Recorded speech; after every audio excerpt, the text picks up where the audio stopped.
Hello বন্ধুরা, আমি Amazon থেকে একটা স্ট্রিক্সের হেয়ার কালার অর্ডার দিয়েছিলাম।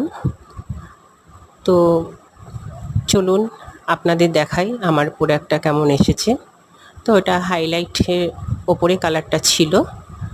তো চলুন আমি খুলি, আপনারা দেখুন। আশা করি প্রোডাক্টটা ভালোই হবে, কারণ অ্যামাজন থেকে প্রোডাক্ট কখনো খারাপ আসে না, এবং আমি আমার সমস্ত কিছু প্রোডাক্ট আমি অ্যামাজন থেকে নিই। তো দেখুন আমি খুলছি যে ওনারা কি কি দিয়েছেন, কালারের যাবতীয় জিনিস সব কিছুই দিয়েছেন, এবং যা যা লাগে সবই দিয়েছেন। আমাকে বাইরে থেকে কোনো কিছু কিনতে হবে না, তো এটাই একটা সুবিধে। তো দেখুন বন্ধুরা, আমার প্রোডাক্টটা খুব ভালো এসেছে।